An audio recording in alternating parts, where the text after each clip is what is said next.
de los nuevos gobernantes y los movimientos que lo apoyan en Ucrania. Entonces, digamos, salvo que hayas decidido intervenir preventivamente, cosa que no es legal bajo el derecho internacional, no había población martirizada a la cual proteger. En ese sentido, Yanukovych en este momento no representa nada probablemente en Ucrania. Incluso la gente, incluso su partido le ha dado la espalda, ¿no? Pero si Rusia quiere alegar que sigue siendo el presidente legítimamente constituido de Ucrania y utilizar eso para justificar sus acciones, lo va a hacer, pero que quede claro que eso es un pretexto, no una razón. Así es, nosotros vamos a escuchar las declaraciones a propósito del tema de Ucrania hechas por el presidente de los Estados Unidos. And what we are also indicating to the Russians is that también le hemos informado a los rusos que si siguen en la trayectoria actual, estamos examinando toda una serie de pasos, medidas económicas, diplomáticas, con las que aislaremos a Rusia, y eso tendrá un impacto negativo en la economía de Rusia y en su estatus en el mundo.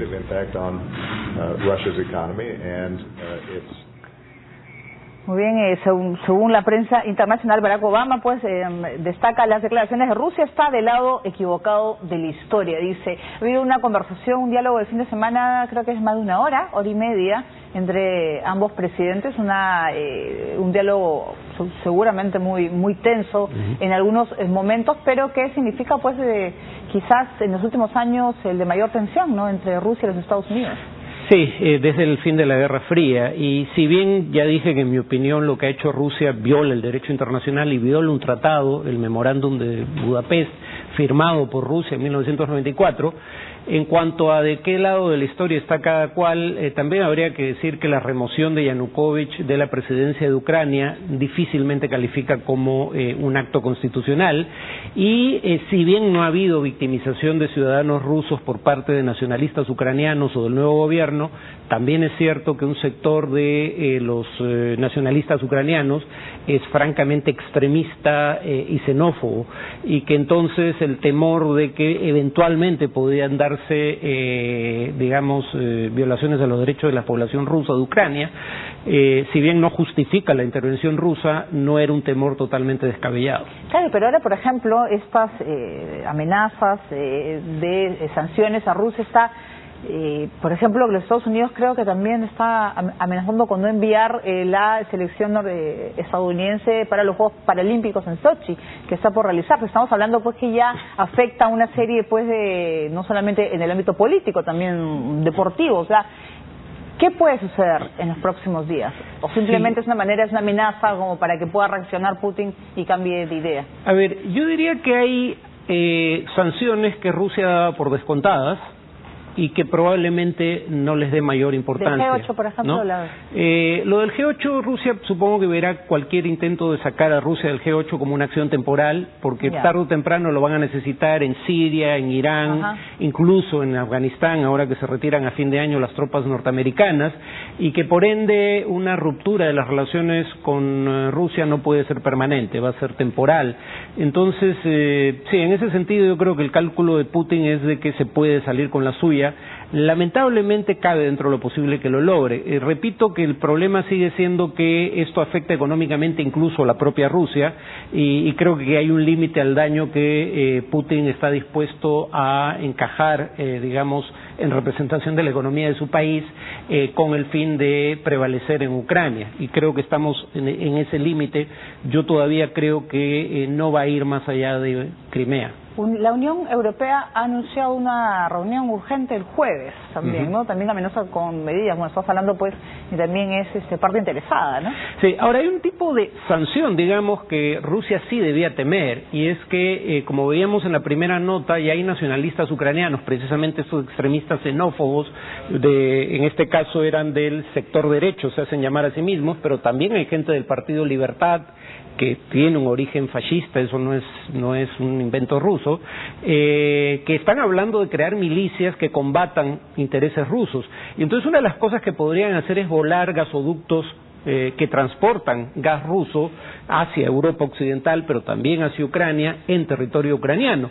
Con eso obligan a la Unión Europea a interesarse en el tema, porque una de las razones por las cuales la Unión Europea no va a ir más allá de un cierto límite es porque no quiere correr el riesgo de que los envíos de gas de Rusia se detengan. Muy bien, nosotros vamos a continuar en los próximos días hablando de lo que está sucediendo en Ucrania, pero vamos con otros temas. Un atentado suicida en Islamabad ha motivado el cuestionamiento del diálogo entre talibanes y el gobierno de Pakistán. En tanto, el fin de semana fue liberado el periodista español Marc Marginedas, que estuvo secuestrado en Siria 6 meses. Un doble ataque suicida en un tribunal ubicado en el centro de Islamabad ha dejado 11 personas muertas y más de 30 heridos.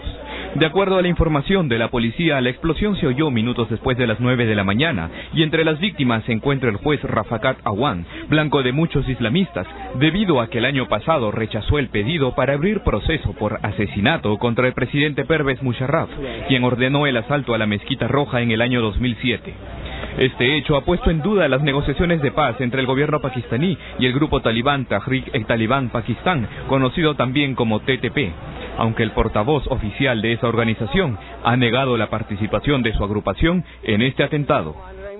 Durante la apertura de la 25ª sesión del Consejo de Derechos Humanos de Naciones Unidas, el secretario general Ban Ki-moon ha responsabilizado a la oposición y al gobierno sirio por las violaciones de los derechos humanos en su país. Además, instó a ambas partes a poner fin a los combates. Los Estados miembros, tanto del Consejo de Derechos Humanos y del Consejo de Seguridad, tienen la obligación especial de poner fin a esta guerra sangrienta y garantizar la responsabilidad contundente, el asedio de las comunidades, la muerte por inanición y el uso indiscriminado de bombas de cañón y otras armas de terror son inaceptables. Por otro lado, el periodista Marc Marginedas ha regresado a Barcelona tras pasar casi 6 meses secuestrado por un grupo yihadista en Siria. A su llegada fue recibido por su familia, sus colegas del medio en el que trabaja y la vicepresidenta del gobierno español. Tras la liberación de Marginedas, son ahora 2 los reporteros españoles que siguen en cautiverio: el periodista de El Mundo, Javier Espinosa, y el fotógrafo Ricardo García. Muy bien, vamos a hablar de la situación en Pakistán, ¿no? Difícil, ¿no? Una situación que puede ir a más. Sí, hay 2 explicaciones posibles, porque si bien los atentados terroristas de grupos islamistas radicales en Pakistán no son inusuales, sí son relativamente inusuales en Islamabad, la capital, y en particular cuando atentan contra no un destacamento militar o policial, sino judicial, ¿no? Entonces hay 2 explicaciones que algunos esgrimen. Una es la que se dio en el reportaje, que este juez se habría negado a presentar cargos contra Pervez Musharraf por la orden de tomar por asalto una mezquita, digamos, asociada a grupos islamistas radicales, y sería en venganza por esa decisión del juez que se le victimizó, que se le asesinó.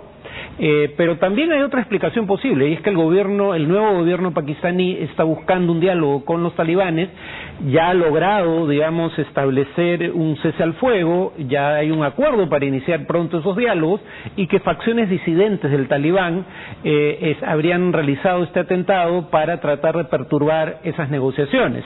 Ahora, ambas explicaciones pueden ser complementarias, no necesariamente entran en conflicto la una con la otra.